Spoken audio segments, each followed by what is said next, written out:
같이 읽고 예배를 시작하면 좋겠습니다. 우리가 아직 죄인 되었을 때에 그리스도께서 우리를 위하여 죽으심으로 하나님께서 우리에 대한 자기의 사랑을 확증하셨느니라.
주께로 돌리고 주시는 평강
한번 나눠봅시다.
주님의 뜻이 이루소서.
기도하며 나아가겠습니다. 기도합시다.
기도하겠습니다.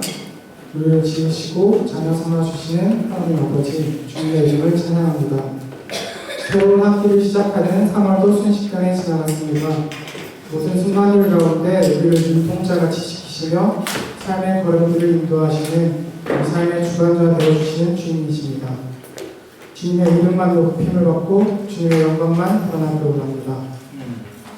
우리 삶을 통해 주님을 드러내며 주님의 자녀로 제자로 살아가는데 지난 한 주의 삶에도 그러지 못한 순간들이 있었습니다. 주님을 외면하지 않았지만 찾지도 않았던 순간들이 있습니다. 주님의 도우심을 구하지 않고 걱정 가득한 삶의 모습들도 있었습니다. 다시 한번 기도하며 나아갈 때 주님, 우리가 염려하지 않고 기도하는 사람들 되게 해주세요. 나의 노력으로 완전한 성을 쌓으려는 것이 아니라 주님의 품 안에 들어가게 해주세요. 예수님을 부인했던 베드로에게 네가 나를 사랑하느냐 물으셨던 주님, 내가 주님을 사랑합니다 라고 대답하고 제자의 삶을 살아가길 원합니다. 주님께서 불러주셔서 함께 모여 예배드리게 하심을 감사드립니다. 우리를 주님의 이름으로 모인 공동체 되게 하시고 서로를 위해 중보하며 사랑을 나누는 형제자매 되게 하심을 감사드립니다. 특별히 오전 오후 예배가 주님께서 우리 교회에 주신 사명과 말씀을 공유하며 함께 나아갈 수 있도록 교류하는 시간을 허락해 주심에 감사드립니다. 이러한 시간들을 통해 우리가 함께 서울대학교회로서 세워지고 하나님께서 우리 교회를 통하여 이루실 일들을 더욱 기대하며 이루어나가는 우리 되게 해주세요. 예수님의 제자로 성장하여 나아갈 수 있는 각 사람들 되게 해주세요. 오늘 예배를 위해 기도합니다. 모든 순서 가운데 성령님께서 주관하여 주시고 잠깐 모여서 드리고 끝나는 예배가 아니라 주님께 드리는 온전한 삶의 예배의 시작이 되게 해주세요. 예배를 위해 헌신하고 각자의 자리에서 열심히 일하는 손길들을 기억하여 주세요. 특별히 오늘 죄와 십자가라는 제목으로 말씀 전하시는 이재규 교수님과 함께 하셔서 오 예배 지체들에게 전하고자 하시는 하나님의 말씀을 대언할 수 있도록 해주세요. 또한 듣는 우리에게도 듣는 길을 열어주셔서 주는 말씀을 마음에 품는 시간 되게 해주세요. 남은 모든 시간들 가운데도 함께하여 주심에 감사드리며 이 모든 말씀 우리를 위해 이 땅에 오신 예수님의 이름으로 기도드립니다. 아멘.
오늘 말씀은 로마서 3장 19절에서 24절입니다.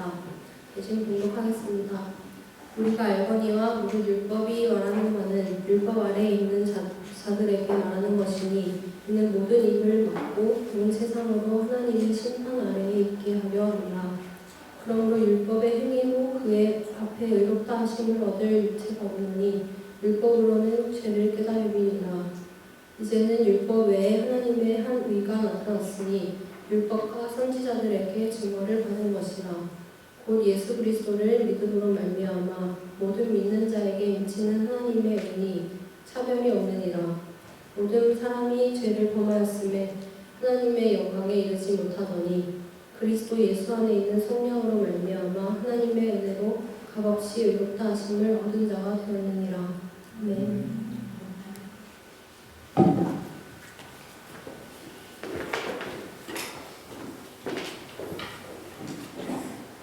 기도하겠습니다. 만일 하나님이 우리를 위하시면 누가 우리를 대적하리요? 자기 아들을 아끼지 아니하시고 우리 모든 사람이여 되어 주시니까 어찌 그 아들에게 모든 것을 우리에게 은혜를 주지 아니하시겠느냐. 하나님 주님께서 주신 일부를 저희가 제물로 헌금으로 모아서 드리는 것이 아니라 주님 저희를 전부를 드리는 마음으로 하나님께 주신 것을 구별하여 올립니다. 하나님 주님께서 자기를 아끼지 아니하시고 전부를 주셨던 것처럼 저희들도 주님께 전부를 내어드리겠다. 전 인격적인 서렌더를 하겠다라는 마음이 이 헌금에 담겨있는 줄 압니다. 하나님 이 마음을 받으시고 이렇게 자기를 드린 저희들에게 자기 아들을 아끼지 아니하셨고 모든 것을 내주셨다 하셨던 것처럼 하나님 어떤 것도 아끼지 않고 풍성히 내어주시고 살펴주시고 보듬어주시고 안아주시는 우리 주님의 은혜를 우리 지체들이 하나하나 한 명 한 명 때마다 일마다 경험할 수 있게 이들을 붙돋아 주시기를 원합니다. 합력하여 하나님께서 이루시는 선을 이루시겠다 하셨사오니 하나님 우리 지체들에게 자기를 내어드린 지체들에게 그 하나님의 선하심을 나타내 주시옵소서. 예수님의 이름으로 기도드립니다. 아멘. 설교자를 소개하도록 하겠습니다. 오늘 오전 예배에 계신 이재규 교수님은 융합과학기술대학원의 바이오 공학 응용 바이오 그래서 거기에 교수님 계시고요. 저랑 법이 좀 같습니다. 기본 펀더멘탈한 툴이 같아가지고 상당히 이제 연구적으로도 이야기가 잘 통하고 그런 내용도 있습니다. 물리학과를 졸업하셨고요. 물리학과를 졸업하시면서 본인의 간증을 하실 때는 안티중에 안티였다라는 말씀을 하셨는데 그런 과정에 회심하셔가지고 그리스도를 만나서 2023년부터 그런 것 같아요. 그죠? 서울대학교에 전적으로 합류하시면서 오전 예배에서 지금 사역을 하고 있습니다. 너무 보증 맡으시게 많아서 너무 바쁘신데 아마 잠도 잘 못 주무시는 것 같은데 그래도 우리 오후 예배 좀 섬기시려고 이렇게 봐주신 발걸음에 참 깊은 감사를 드립니다. 네, 나와주셔가지고 말씀을 듣겠습니다.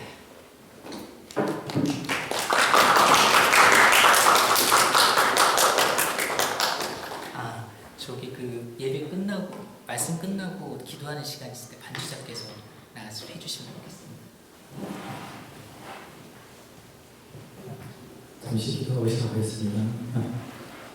하나님, 오직 주님께서 하나님께서 말씀해 주시옵소서. 오직 하나님 영광을 위한 말씀해 주시옵소서. 예수 그리스도님을 기도합니다. 네. 여러분 반갑습니다. 오고 가면서 엄청 많이 뵙고 있는데 이렇게 말씀 전하기는 처음인 것 같습니다. 여러분들 보면 제가 옛날 제가 대학원이었기 생각이 많이 납니다. 저는 여기에서 석사까지 하고 유학을 가서 외국에서 석사를 하고 공부를 하게 됐고요. 조금 얘기를 해드리면 제 박사 때 지도 교수님이 좀 무서운 분이셨어요. 네. 그 연구실은 제 기억에 박사가 5년에 한 번 정도 나온 랩이었을 거예요. 다 들어가면 다 못 버티고 나가는 연구실이었고요. 평균 랩미팅 발표 시간이 4시간 정도 돼요. 네, 그래서 PPT를 준비해 갖고 가면 지도 교수님께서 뚜껑 닫아라라고 하시면서 저는 제 지도 교수님이 리처드 파인만이었거든요.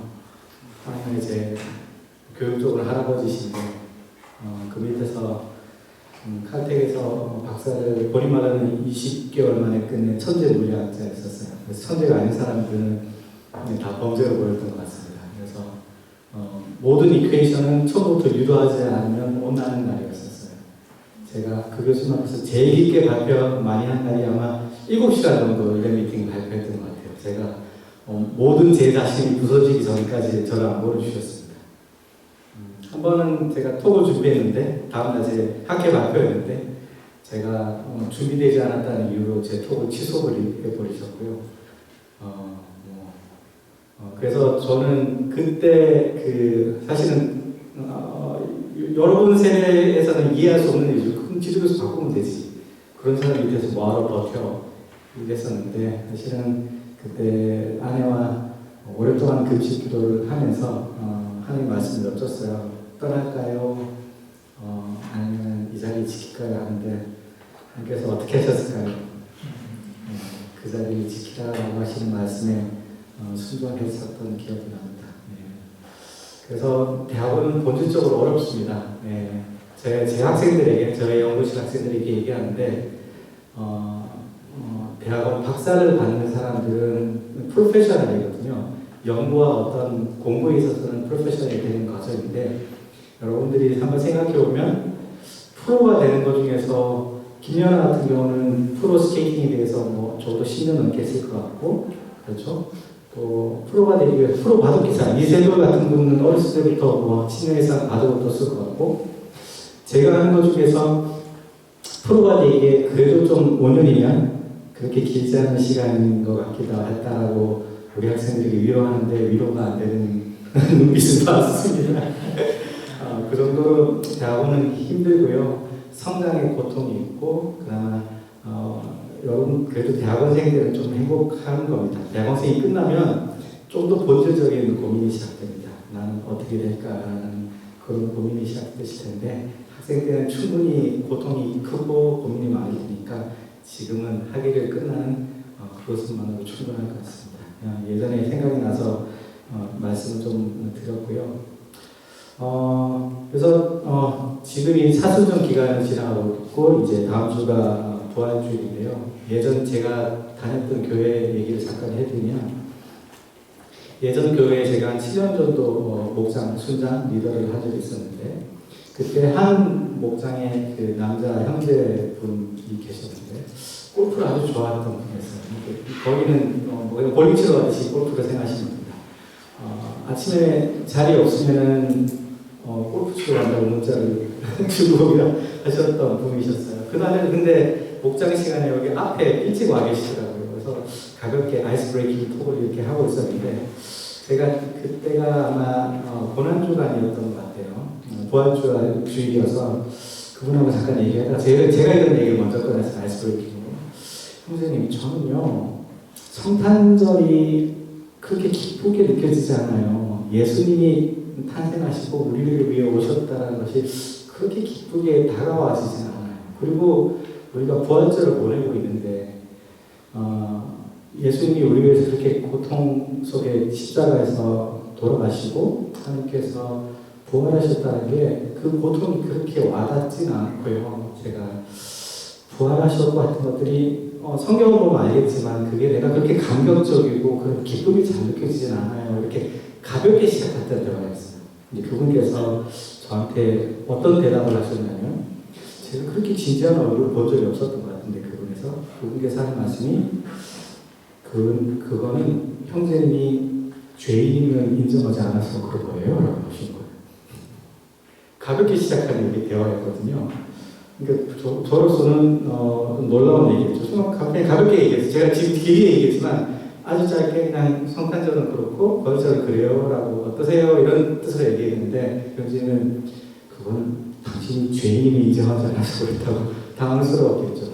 그렇게 얘기했던 기억이 나는데 근데 그 말을 듣고 나서 제 머릿속은 많은 생각으로 휩싸였습니다. 계속해서 제가 그 말씀을 묵상했었어요.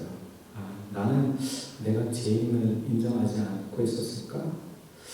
사실은요, 제 얘기를 조금 해드리면 저는 어린 시절 때 중고등학교 시절에 제 바로 교회를 찾아갔었어요. 기독교라는 종교를 알고 싶어서 찾아갔어요. 찾아가서 열심히 교회를 다녔습니다.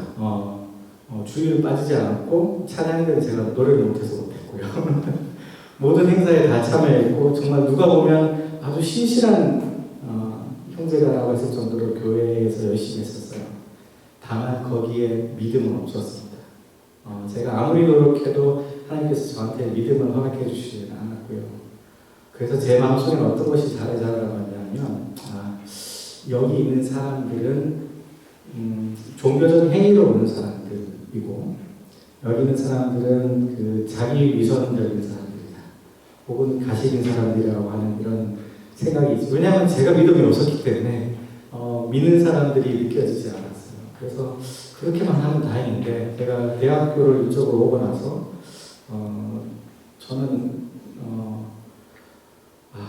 그렇게 그 자기 몰리에 빠진 사람들 좀 구해줘야 되겠다라는 생각을 해서 제가 사울과 같은 삶을 살았습니다. 그래서 김종서 교수님처럼 이렇게 따뜻한 마음으로 제가 기숙사에 살았으니까 기숙사에 저 혼자 앉아있으면 이렇게 오시거든요. CCC나 알리프 같은 분들이 이렇게 와서 쪽지를 이렇게 내주면서 그 쪽지 알 수 있었는데 이렇게 주면서 잠깐 말씀을 나눌 수 있을까요? 라고 부르면 죄송해요, 저 식사해야 됩니다 라고 하고 와서 얘기 좀 나누시죠 이렇게 해요. 제가 성경 공부를 되게 열심히 했거든요. 혼자서 또 사람들과. 왜냐하면 그런 사람도 혼내려고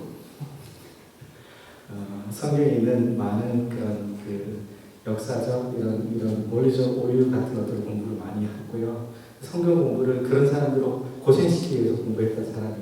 저는 사울 같은 사는 사람이었는데 그러면 어떻게 끝났을까요? 대부분의 경우는 제 앞에 앉은 분들이 얼굴이 빨개져서 이렇게 가십니다. 그 정도로 제가 그런 삶을 살았던 사람이었기 때문에 어떻게 해서 제가 회심되는지 나중에 기회가 되면 말씀을 나누면 좋겠고요. 그러니까 그런 저를 교회에 다녔지만 교회를 떠나 있었던 저를 괴롭혔던 것 중에 가장 중요한 것 중에 하나는 사실 죄에 대한 문제였습니다. 우리가 언급하고 싶지도 않고 때로는 불편해하는 토픽이기도 합니다. 그러면 여러분에게 한번 묻고 싶습니다. 다음 장 부탁드려도 될까요? 다음 장. 여러분들은 죄인이십니까? 어떠세요? 여러분들은 죄인이라고 생각하세요? 그럼 이렇게 물으면 본인이 죄인이라고 오늘 대답 안 하실 거니까 여기 있는 분 중에서 가장 죄 안 짓게 생긴 사람은 누구실까요? 한번 언급해 볼 수 있어요? 누가 가장 죄 안 짓게 되는 분일 것 같으세요? 목사님? 교수님들? 아니면 전도사님 부부들 뵐 때마다 저런 그 선한 그 후광이 저렇게 보이는 분들이 있을까 할 정도로 두 분 보면 제가 마음이 항상 따뜻해지고 그런 부러운 분들이 있습니다. 너무 선해 보이세요. 예. 그러면 그분들은 지금 말씀하신 분들은 정말 죄를 안 짓고 사실까요? 그럴까요? 여러분 생각 속에 지금 제가 조금 들어가 보면 아마 그렇게 생각하지 않을까 싶어요. 제가 틀렸을 수도 있습니다. 나는 그렇게 죄인까지는 아니고 나는 그렇게 막 선한 삶을 살지는 않지만 다른 사람들을 위해서 그렇게 큰 죄를 짓고는 살지 않았던 것 같아요. 그 정도는 타협이 되실까요? 그 정도는 고개가 끄덕여주세요. 나는 큰 죄는 안 지었지만 굳이 무식간에 지는 작은 죄들, 무단횡단, 심한 지킨 거 이런 것도 있겠고 급하면은 어렸을 때 커닝을 안 했을까 공부를 잘하셔서 그렇지만 남들에게 피해 주거나 큰 죄는 안 짓고 그래도 착하게 선하게 살았다 정도로 아마 생각하실 것 같습니다. 맞을까요? 그 정도는 탈이 되세요? 예. 그래서요 우리가 이런 죄라고 하는 것들은 사실은 기준이 있습니다. 그래서 우리가 죄라고 하면 큰 죄를 생각합니다. 사람을 죽이거나 뉴스에 나올 만한 큰 죄를 짓고요. 다만 우리는 그 정도까지는 아니더라도 양심적으로 살아왔다 이렇게 생각하면서 우리 스스로를 죄인이라고는 그렇게 생각을 안 하실 것 같습니다. 그런데요 성경은 죄를 그렇게 설명하지 않습니다. 성경은 죄를 큰 범죄를 지은 이런 죄인으로 생각하지 않고 하나님과의 관계 속에서 설명합니다. 하나님은 사람을 죄인이라고 할 때 사람과 사람 사이의 관계에서 이 사람은 이 사람보다 조금 더 선하고 그렇게 설명하지 않고요. 하나님 앞에선 인간의 존재에서부터 시작합니다. 그래서 로마서 아까 읽었던 3장에 보시면 죄인 없나니 하나도 없으며 모든 사람이 죄를 범했음에 하나님의 영광에 이르지 못하였더니라고 하는 말씀이 나오는데요. 그러니까 여기서 말하는 의인, 죄인이라고 하는 것들은 하나님 앞에서라고 얘기하는 겁니다. 다시 말하면 그 기준이 사람이 아니고요. 바로 하나님의 영광입니다. 그 말하는 기준은 나의 문제가 아니라 하나님의 기준에 이르느냐 하는 문제거든요. 네.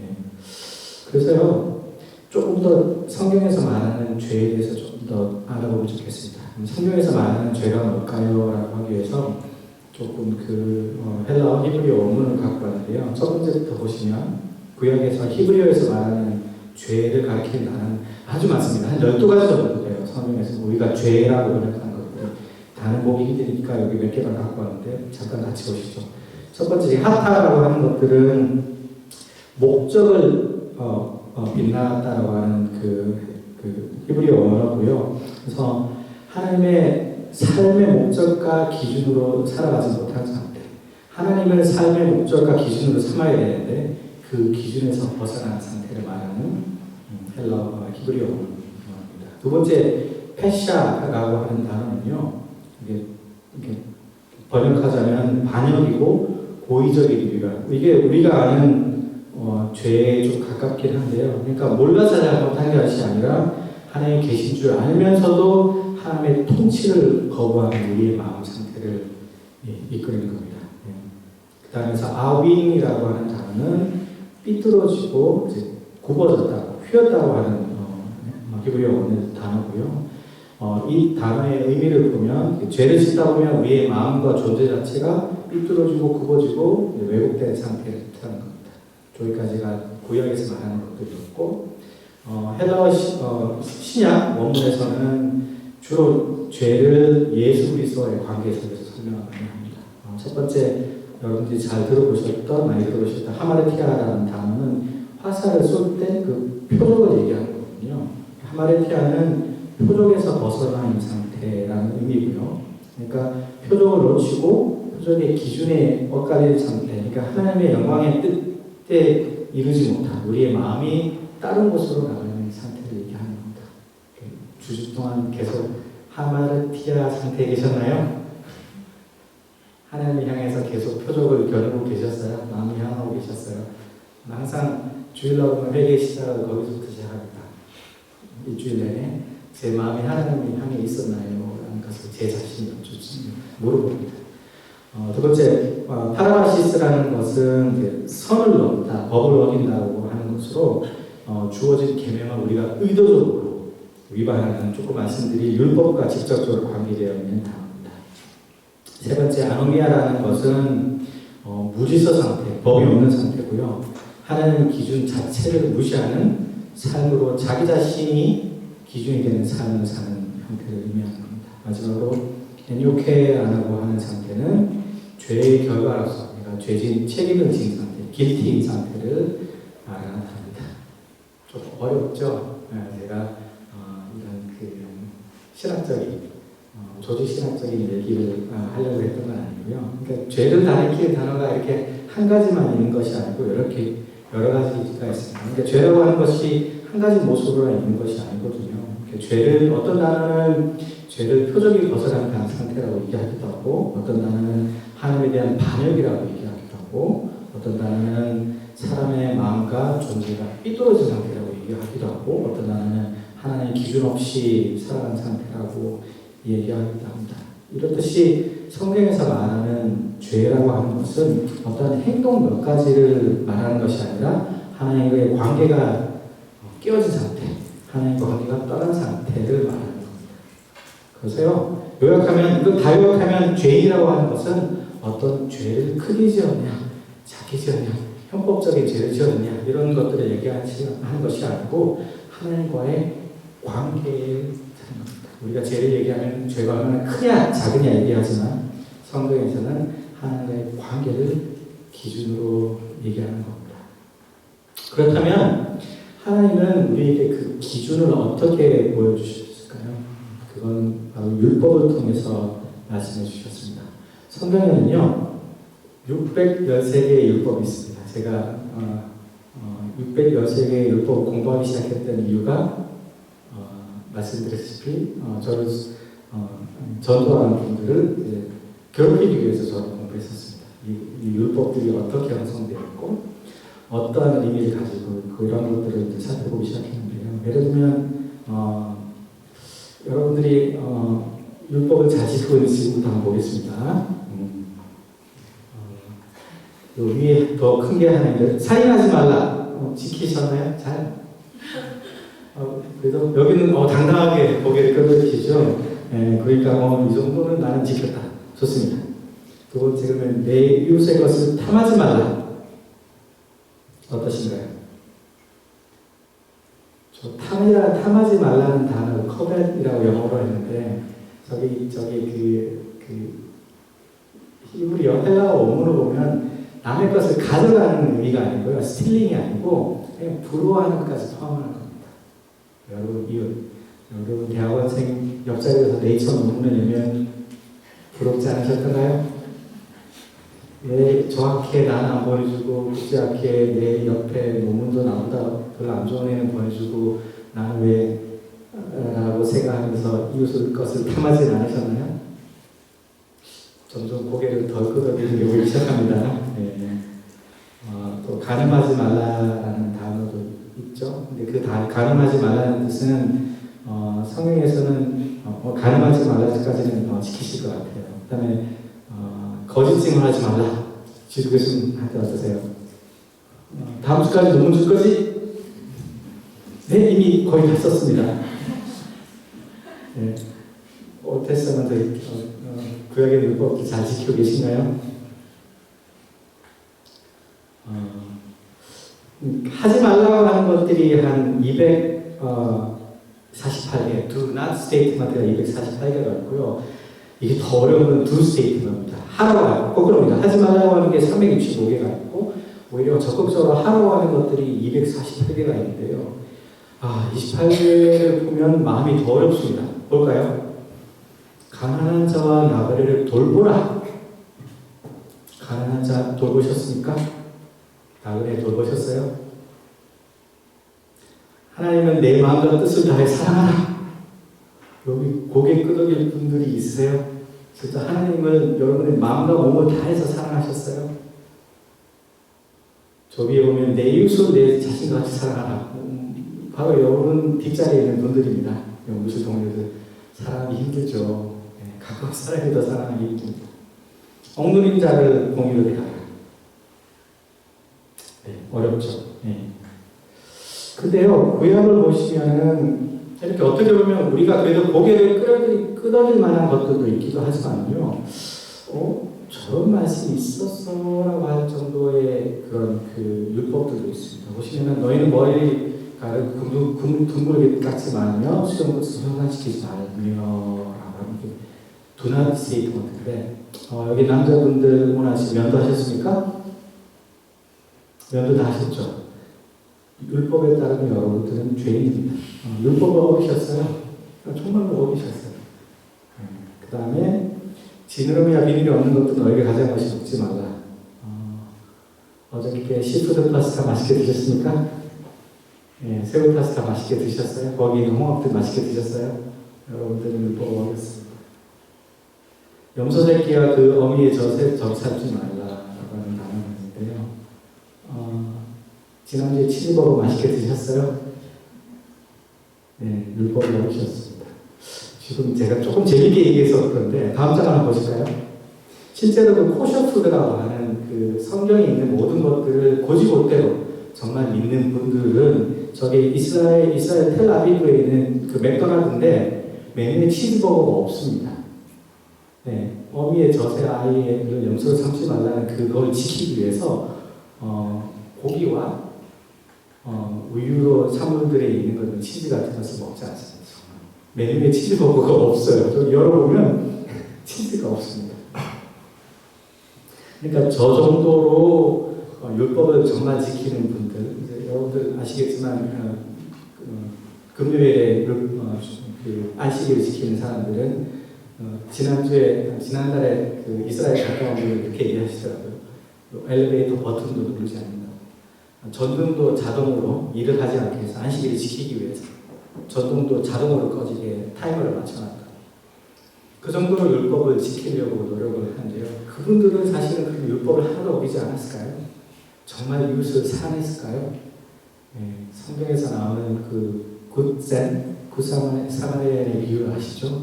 그 정도로 그 지금 전쟁에 벌어지고 이웃들을 사랑하고 있을까요? 그분들은? 어려운 얘기입니다. 그런데요, 제가 이렇게 약간 이해하지 않은 그 규칙들이 있는 걸 지금 몰라셨던 분들은 아마 아셨더라도 이렇게까지 노골적으로 드러낸 걸 보시면 좀 불편하셨을 것 같아요. 성경은 참 이해하지 않은 규칙들이 있네. 상식적이지 않고 너무 종교적이다. 이런 성경을 내가 지켜야 될까? 이런 생각이 드실 것 같아요. 그런데요, 이런 성경에 있는 구약의 율법들을 지금 우리의 눈으로 보기보다는 그 당시에 고대 율동사에 있었던 사람들의 눈빛으로 보면요, 사실은 충분히 의미가 있습니다. 어떤 말이냐면 수용을 손상시키지 말라는 의미가 있었는데 이건 단순히 면도를 하지 말라는 의미가 아니에요. 뭐냐면 그 당시에 고대 근동사회에서는 그런 그 애국 땅에 있거나 가나안 땅에 있던 이방인들에서는 우상을 섬기거나 죽은 자를 애도할 때 머리와 수염을요 어떤 동그란 특정한 모양으로 자르거나 몸을 베거나 몸에 문신을 하는 그런 의식이 있었거든요. 그러니까 하나님은 그런 방식으로 이방인의 방식으로 삶을 살지 말라라는 그런 의미가 있는 겁니다. 단순히 면도하지 말라는 의미가 아니고요. 다시 말하면요, 하나님은 너의 몸도 너의 삶의 방식도 하나님에 속한 백성답게 살아라라고 하는 거고요. 그래서 먹는 것, 입는 것, 몸을 어떻게 쓰는 것들, 생활 방식까지 하나님께서 기준을 하나씩 정해주셨습니다. 기준 앞에서 보면 하나님 앞에 우리가 그렇게 기준에 살 수 있는 사람이 아니라는 것을 우리가 깨닫게 되고요. 그래서 율법은 우리를 사실은 율법을 통해서 의롭게 만들 수 있는 것이 아닙니다. 우리가 율법에 있는 구약에 있는 613개 율법을 다 지키면 그러면 우리가 의롭다함을 받을 수 있을까요? 아니요. 그것 통해서 우리가 얼마나 죄인이 있는 하나님의 앞에서의 바로 설 수 없는 존재임을 깨닫게 하기 위한 것입니다. 네. 그래서요, 십계명과 이런 율법들은 우리를 괴롭게 위해서 주신 것이 아니고 하나님이 어떠한 분이신지, 얼마나 거룩하신 분인지, 그 다음에 하나님 앞에서 우리가 어떤 상태인지를 보여주기 위한 것입니다. 그래서 바울은 이렇게 고백했었죠. 그러므로 율법 행위로 그 앞에 의롭다 하심을 얻을 유치가 없나니 율법으로는 죄를 깨닫는다. 율법은요, 우리에게 죄를 깨달으라고 하는 의미에서 주신 겁니다. 예전에 제가 설교를 들려드렸던 김동호 교수님 말씀 그대로 요약하면 율법을 통해서 우리가 의인이 되기 위해서 주신 것이 아니고 우리가 얼마나 의롭지 않은 존재를 깨닫게 하기 위해서 율법을 주셨고 예수님을 통해서 우리가 의롭다함을 받았다, 진리가 되었다라고 하는 말씀이 기억납니다. 그러면요, 이런 율법 앞에 나는 죄인이 아니야 라고 당당하게 얘기할 수 있는 분 있으세요? 나는 610개까지는 안 되더라도 한 400개를 지키는데 저렇게 애매한 치즈버거 같은 얘기는 나는 받아들이고 싶지 않아. 나는 이해가 안 돼. 나는 그냥 내 주관대로 삶을 살 거야 라고 얘기하시는데, 그런데요, 성경은 그렇게 얘기하지 않습니다. 불행하게도요, 성경은 분명히 써 있습니다. 단 하나의 율법을 어기더라도 다 어긴 거와 동일하다고 분명히 써 있습니다. 그러니까요, 하나의 죄만 있어도 성경에서는 죄인입니다. 이걸 어떻게 비유를 하셨냐면, 작년에 저희 갔었던 광림교회 갔었던 저희 여름 수련회 기억하세요? 그때 김정규 교수님의 비유가 기억하시나요? 어떤 리마인드에서 설명을 드리면, 컵에다가 깨끗한 물을 이렇게 있는데, 죄송해요. 그 말씀을 그대로 하기 위해서 전달드린 거예요. 여기에다가 설사 한 방울을 떨어뜨렸어요. 막 섞었어요. 그러면 이렇게 보면 모를 것 같아요. 색깔도 그렇고, 물론 여기 저기 교수님께서 하시는 질량 분석을 보시면 다 나올 겁니다. 그러지만 대부분의 사람들은 모르고 마실 텐데, 그러면은 여러분들은 그걸 보고 그래도 이 정도면 괜찮아 하고 마실 분이 누가 있으세요? 아실 건가요? 하나님 앞에서 마찬가지입니다. 이 사람을 의롭다 할 때 모든 것은 다 괜찮은데 하나 정도 한 건 괜찮다고 하나님 그 정도는 의롭다고 내가 쳐줄게 라고 하실까요? 아니요. 성경은 분명하게 말하고 있습니다. 하나로 어기면 다 어긴 거 똑같습니다. 하나만 어겨도 여러분들은 불행하게도 죄인이 되는 겁니다. 불편하죠. 네. 성경은 묻습니다. 그럼 죄의 결과는 무엇일까요? 성경은 분명하게 얘기하고 있습니다. 죄의 값은 사망이라 라고 얘기하고 있습니다. 여기서 말하는 사망이라는 것은요, 이게 숨이 멎는 그 육체적인 죽음만을 의미하는 것이 아니고, 성경에서 말하는 사망이라는 것은 하나님과의 관계가 끊어진 상태, 하나님의 생명에서 분리된 상태를 말하는 겁니다. 그래서 본질적으로 인간의 존재는 사망의 존재라고 얘기하는 겁니다.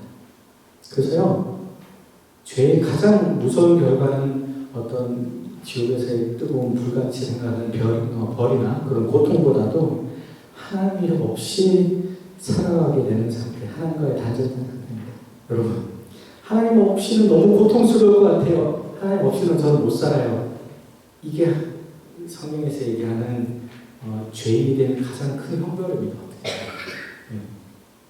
성경에서 말하는 죄는 주로 세 가지 결과가 나타나는데요. 첫 번째는 아까 말씀드렸다시피 하나님과의 단절이고요. 인간은 더 이상 하나님 앞에 설 수 없는 존재가 되는 상태입니다. 두 번째는 영적인 사망이고요. 우리는 살아있으나 생명으로부터, 영원한 생명으로부터 분리된 상태가 되는 것이고요.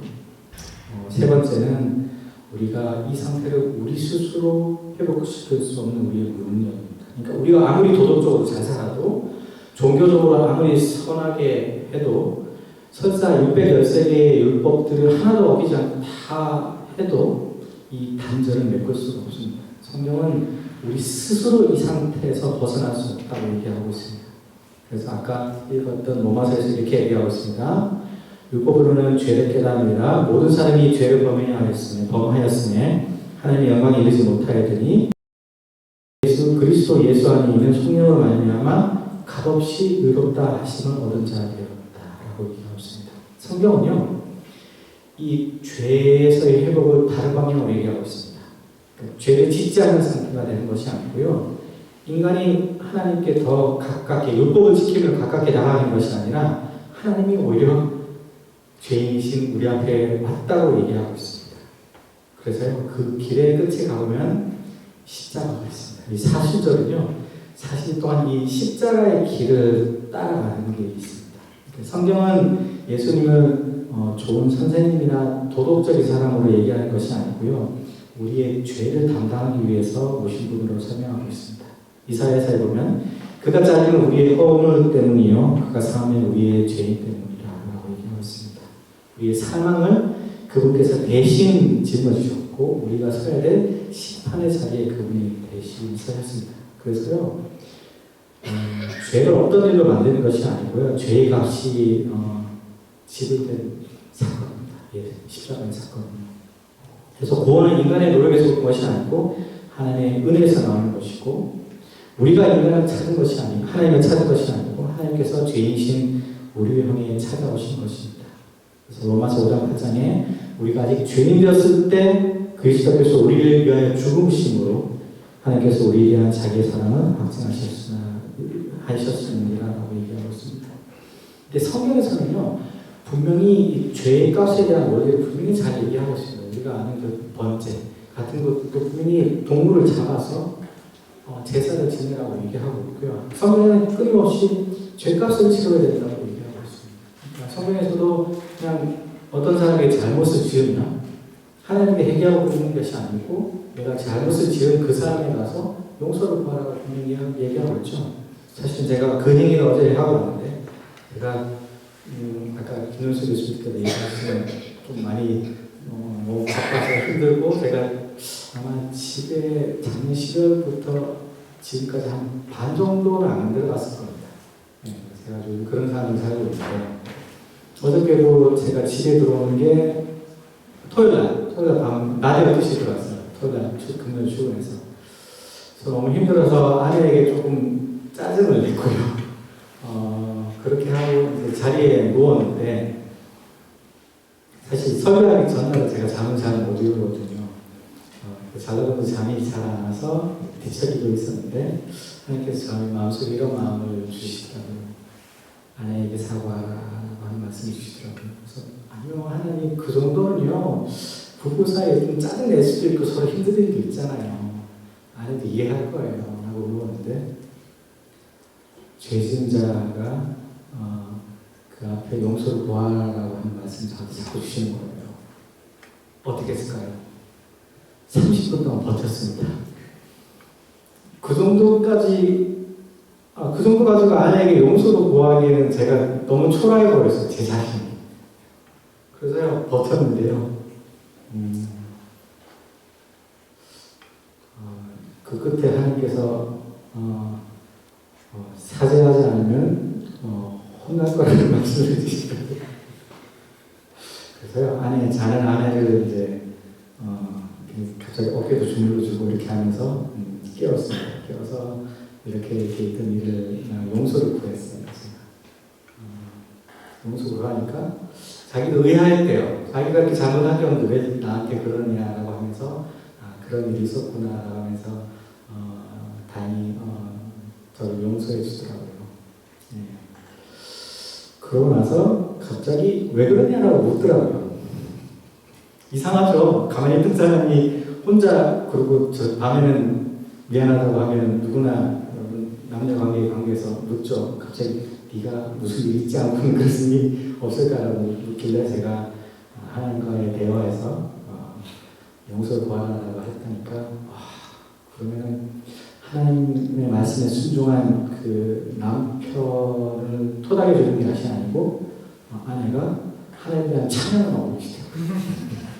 하나님 역시 좋으신 분, 나의 마음을 이제 아시고 이제 위로해 주신 분. 그래서 그러고 맞긴 한데 조금 그래서 어제 그런 마음을 가지고 제가 이 설교를 준비했었습니다.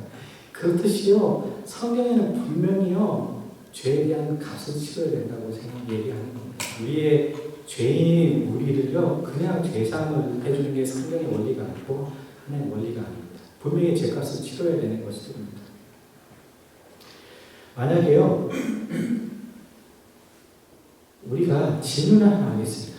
만약에 여러분들이 자신이 죄인이 아니라고 생각하면 어떤 일이 벌어질지 한번 가정해볼게요. 우리가요 나는 그렇게 설교 처음으로 들어가서 나는 죄인까지 아니지만 그렇게 나쁜 사람까지는 아니야 라고 하는 여러분의 마음을 가지고 있는 상태라고 생각하면요 죄사함이 필요하세요?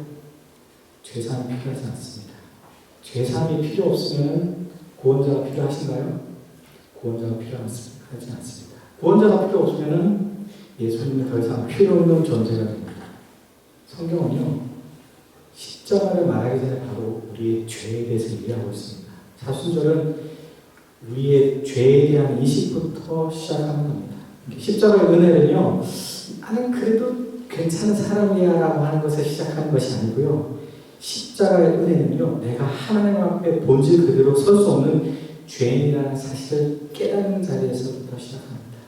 나는 죄인이고 그 결과로 하나님과 단절된 상태로 살고 있었지만 하나님께서 나를 너무 사랑하시자 그 아들을 보내시고 그 아들이 내 죄를 대신해서 십자가를 지셨다는 사실 그리고 나는 그분 안에서 더 이상 정죄받을 존재가 아니라 의롭다 하심을 받을 만한 자리 칭의의 자리에 설 수 있다는 그런 사실을 성경은 말하고 있습니다.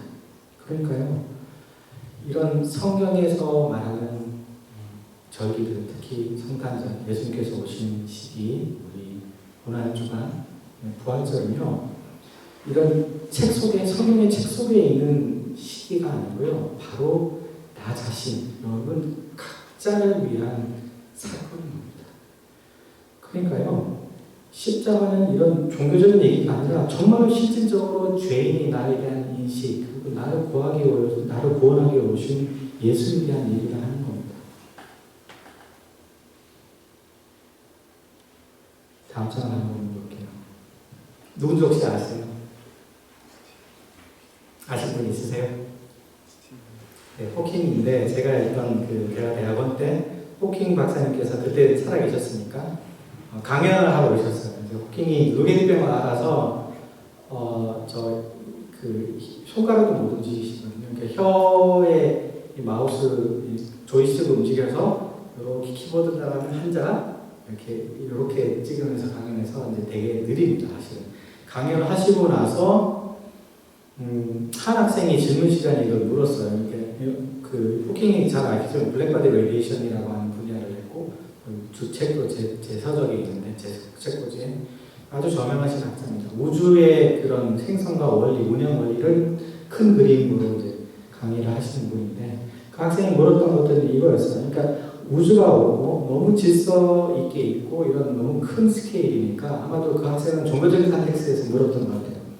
호킹 박사님, 이런 그 우주를 공부해 보시니까 어떤 뭔가 우리가 보이지 않는 큰 원리가 있던 것이 보이지 않으셨어요? 이라는 질문을 했던 것 같습니다. 그때 했던 대답이 딱 좀 설명을 했어요. 자기의 이론적인 것을 해놓고 저 단어를 썼었어요. 사실 There is no place for God이라고 했어요. 아직도 기억나요. 저기 호킹 박사님은 아주 유명한 무신론자입니다. 그분은 표명하기 위한 것은 아니고요. 그러니까 우주의 원리 같은 것들이 충분히 물리학적인 이론으로 충분히 설명이 다 가능하고 그런 것을 위해서 어떤 기적적인 존재, 그런 신적인 존재는 필요하지 않다라고 얘기를 하는 거였습니다. 그런데요, 다시 설교로 돌아가서 여러분들이 내가 죄인이라는 인식, 여러분들이 그 죄인이라는 것을 여러분들이 받아들이지 않으면요, 사실은 여러분들이 죄인이 아니고요, 죄인이 아니면 구원받아야 될 필요도 없고요, 구원받을 필요가 아니면 예수님이 오실 필요도 없고 예수님께서 십자가에서 돌아가실 필요도 없었습니다. 그러니까요, 여러분들이 죄인이 아니면요, there is no place for Jesus Christ. 그러니까요, 여러분들이 죄인이라는 것은 모든 신앙이 어떻게 보면 시작점입니다. 그러니까 저 호킹 경우와 같이 우리가 죄인임을 인정하는 것, 우리가 죄인이어서 본질적으로 사망의 존재밖에 이루지 못한다는 것을 우리가 인정하지 않으면 모든 성경적인 사건들, 신약 위에 있는 사건들은 우리가 사실은 의미가 없는 일이 되는 겁니다. 이제 그분께서 처음에 했던 제 교회분께서 그럼 당신이 죄인을 인정하지 않았어요? 그래서라고 하는 것들이 얼마나 중요한 질문이었는지를, 그래서 얼마나 그것들을 제 머릿속에서 계속 맴돌게 했던 것임을 여러분께서 공감이 조금 되실까요? 이 질문은요, 사실 그 다음 장에 보시면 그 오전 예배에서 세례식 때 나와서 질문하는 것들인데, 첫 번째 질문을 볼까요? 뭐라고 써있죠? 여러분이 하나님 앞에 죄인임을 인정하십니까? 그러니까요, 세례식 질문에서도 우리가 다시 태어나는 세례식 질문에서조차 우리가 죄인임을 인정하는 것이 첫 번째 질문에 대한 대답이 필요하다고 얘기하고 있는 거죠. 이처럼 죄인임을 자각하고 인정하는 것이 구원과 신앙의 시작점입니다. 말씀을 마치기 전에 한 가지를 보여드리고 싶은데요. 프로그램 진행시켜 주시죠. 제가 좀 옛날로 돌아가면, 제가 그 미국에 있을 때, 부부가 한국에서 아이들 있는 그 가정이 미국에 온 적이 있었는데요.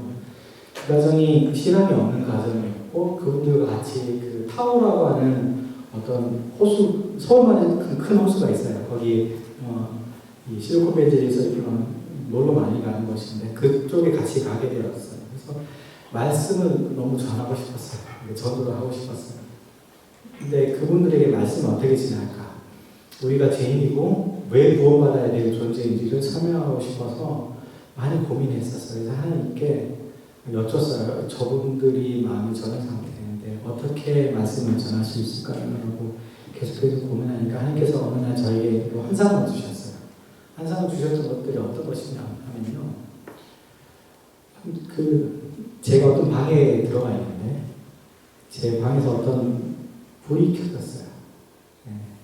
불이 켜지면서 하나님, 제가 죄인이라는 것을 어떻게 설명할 수 있어요? 라고 하는데 하나님께서 불이 켜지자마자 제 자신 앞에 있었던 그림자를 보여주셨어요.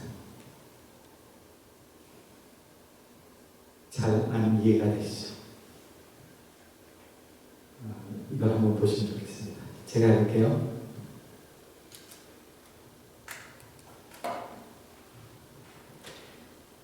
여러분들이 이렇게 서 있고요, 이 자리에. 땅이 빛이 없는 상태죠. 땅에 아무런 그림자가 없는 상태. 여기에 불이 켜지면 안 되나요? 불이 안 켜지나요? 광학 밝기가 광학 밝기가 감사합니다. 어떻게 그렇게 바로 캐치해 주셨어요? 맞습니다. 여러분들이요, 이렇게 불이 켜지면 어떻게 보이세요? 그림자가 보이기 시작합니다. 무슨 의미냐면요, 여러분들이 율법이 있기 전에는 선과 선이 아닌 상태를, 하나님의 율법이 있기 전에는 우리가 죄인지 아닌지를 우리가 자각하지 못합니다. 불이 켜져서요, 하나님의 그 영광 앞에 서면 저 그림자가 생기기 시작합니다. 우리가 얼마나 죄인인지가 보이는 거죠. 그러면요, 여러분들이 성경을 공부할수록, 율법을 더 알아가면 할수록 여러분들은 어떻게 돼요? 나는 그래도 괜찮은 사람이야 라고 하는 생각이 드나요? 점점 좌절하죠. 나 어떡하지? 이 성경에 있는 거룩함 나는 그 스탠다드를 맞출 수 없는데 그런 얘기입니다. 하나님의 율법을 알아가면 알아갈수록 나의 그림자는 점점 더 짙어집니다. 그러니까 그림자가 원래 없었던 상태가 아니에요. 모든 세상이 다 검었기 때문에 빛이 없는 상태이기 때문에 뇌가 죄인임을 몰랐던 겁니다. 그런데 하나님의 빛의 앞에 서는 순간 내가 죄인임을 알게 될 수밖에 없는 거죠. 그러니까 하나님 앞에 성령 앞에 그 빛의 밝기가 더 밝으면 밝을수록요 오히려 세상과 죄인과의 나의 관계에는 오히려 더 분명하게 보이는 거죠.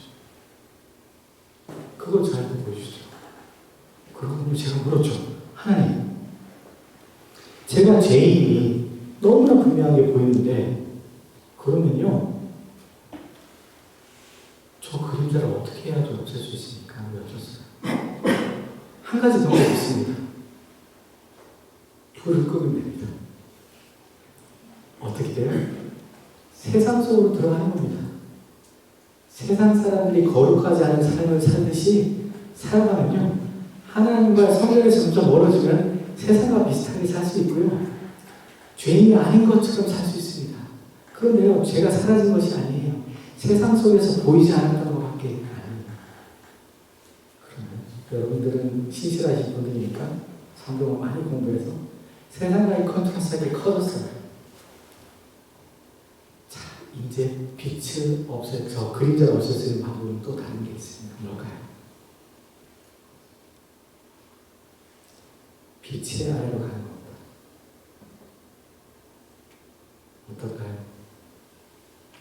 빛의 자리로 가깝게 다가갈수록 여러분들의 그림자의 길이는 짧아집니다. 하나님 앞으로 더 가까이 다가갈수록 그림자의 길이는 더 짧아지고요. 그래서 제가 봤던 환상에서는 이 빛이 제 머릿속에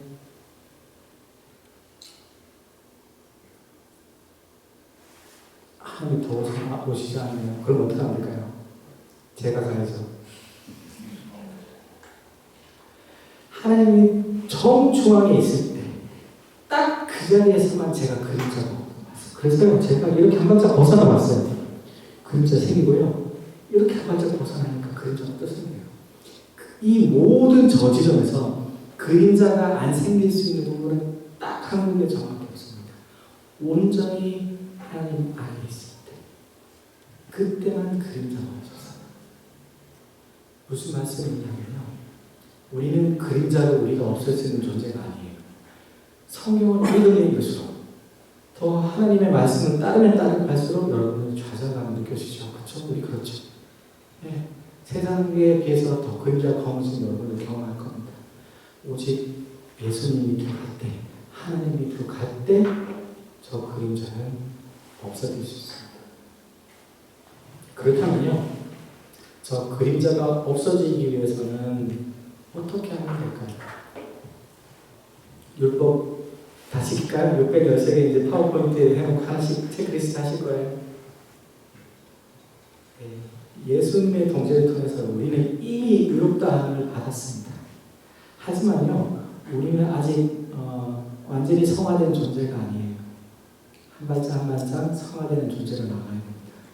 그러기 위해서는요 좀 더 예수님을 닮아가는 삶, 성화되는 삶, 그 다음에 그 핵심이 순종된 삶을 살아야 됩니다. 하지만 우리 기독교가 제가 다른 종교는 잘 모르겠지만 불교나 이런 것처럼 고행의 종교를 하죠.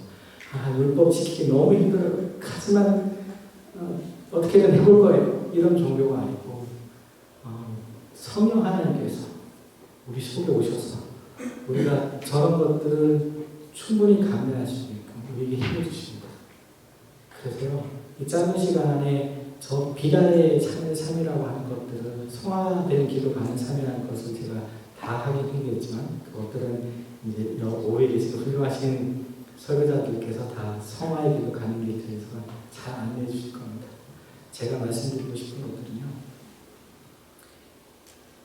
우리가 얼마나 죄인인지를 알아야 되는 것들이 시작이고요 하나님의 빛이 안에 있어야 된다고 하는 얘기입니다. 말씀을 정리하고자 합니다. 십자가는요, 종교 얘기가 아니라 죄인인 나를 위한 얘기입니다. 여러분 자신을 위한 얘기예요. 사순절은요, 십자가를 향해서 걸어가는 겁니다. 내가 어떤 사람인지를 보고 하나님이 나를 위해 어떤 일을 하셨는지 바라보는 시간이고요. 사람들은 내가 어떤 사람인지는 잘 보기 힘들죠. 십자가 앞에 설 때 우리 자신을 보게 됩니다. 우리는 십자가가 필요한 사람이라고 하는 인식이 필요합니다. 많은 사람들이 하나님을 믿지 못해서가 아니라 죄인이라는 말을 사실 받아들이기 힘들어서 십자가를 거부합니다. 성경은 말합니다. 죄인임을 인정하는 것이 신앙의 시작이라고 얘기합니다. 내가 그나마 괜찮은 사람이야 라고 하는 것에서 시작하는 것이 아니라 하나님 앞에 죄인임을 인정할 때 신앙이 시작합니다. 내가 죄인임을 인정할 때요, 십자가가 이해가 될 거고요. 내가 죄인임을 인정할 때 비로소 그 은혜가 은혜로 다가와지는 거고요. 내가 죄인임을 인정할 때 비로소 예수님이 보좌가 됩니다. 여러분들의 죄가 깊어질수록 십자가가 커지고요. 그 은혜는 더 커집니다. 십자가는 2000년 전에 죽은 어떤 한 사람의 죽음에 대한 얘기가 아니고요. 바로 나를 위한 사건이라는 사실을 인식하게 됩니다. 이 사순절 기간 동안, 다음 주에 부활 주간 동안 십자가를 멀리서 바라보는 것이 아니고 바로 저 비단에 있는 십자가로 바라보는 여러분들 제가 기도하겠습니다. 잠시 묵상하는 시간을 가지면 좋겠습니다. 그동안 내가 얼마나 내가 죄인임을 자각하고 살아왔을까? 그리고 나는 계속해서 그래도 나는 괜찮은 사람이야 라고 생각하진 않았을까? 나는 얼마나 예수님 없이는 살 수 없는 존재인지를 내가 인정이 있는지. 그런데요, 여러분들을 죄인식에 살기 위해서 설교를 하는 게 아닙니다. 여기서 죄 없다고 하는 사람은 다른 사람도 없어요. 죄인식이 중요한 것이 아니고 그를 통해서 예수 그리스도의 은혜를 이해하고 그 앞에 나가는 발걸음, 성령 하나님을 통해서 우리가 성화되는 기쁨을 누리는 그 삶을 살아갈 수 있도록 그 길을 가는 것을 위해서 이 말씀을 제가 전해드리는 것입니다. 잠시 묵상하겠습니다.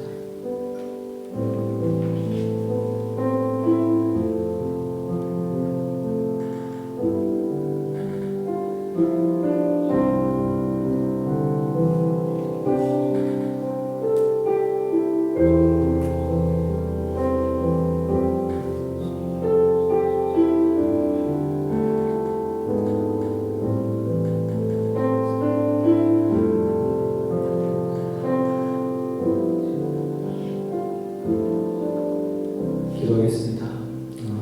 주님, 하나님 앞에 온전히 설 수 없는 우리 자신을 고백합니다. 끊어진 하나님과의 관계를 회복할 수 있도록 예수님 오시는 기뻐합니다. 예수님이 십자가에서의 희생을 통해서 오른쪽에 사망할 수밖에 없는 우리를 빛의 자리에 생명의 자리를 이끄시는 주님을 찬양합니다. 모든 말씀 예수 그리스도로 기도드렸습니다.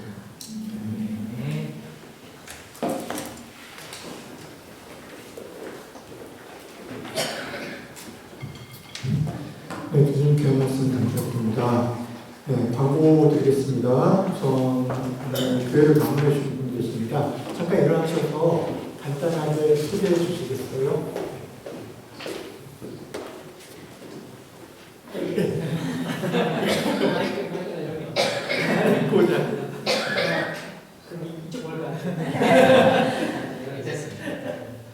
일본부터 왔습니다.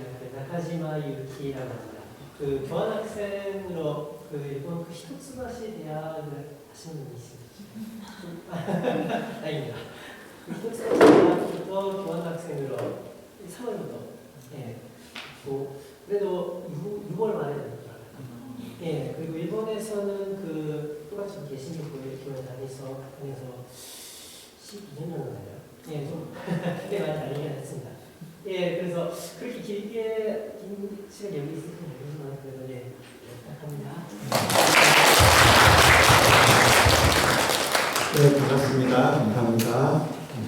4월부터 이제 목장 개편이 있습니다. 그래서 새로운 목장 띄워주시면 감사하겠습니다.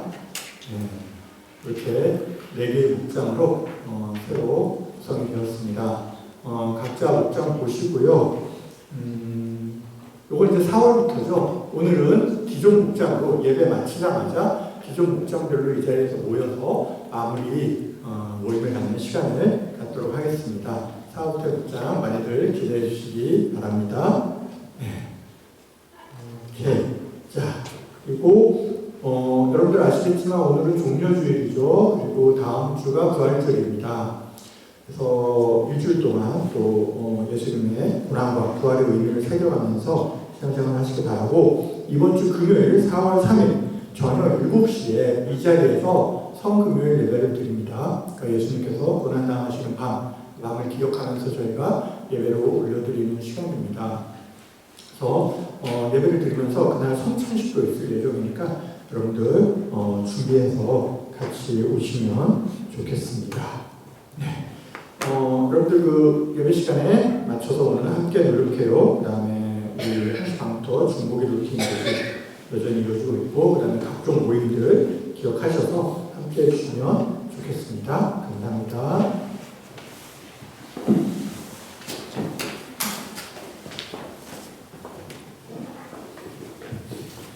네, 함께 자리에 들어가셔서 결단 찬양하시면 좋겠습니다.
지금은 우리 죄를 담당하기 위해서 십자가에 달리신 예수 그리스도의 은혜와 우리를 의롭다 하시기 위하여 자기의 귀한 독생자 그리스도를 내어주신 하나님의 사랑과 우리가 죄인에서 의인이 되어서 날마다 그리스도를 닮아가는데 성화되기 위해서 우리를 도우시기 위해서 보혜사로 오신 성령님 감화 교통하시니 이 자리에 주님을 온 마음을 다해서 사랑하고 주님께 영광 돌리기를 원하는 주의 귀한 백성 머리머리에 영원히 함께 있을지어다. 아멘. 아멘.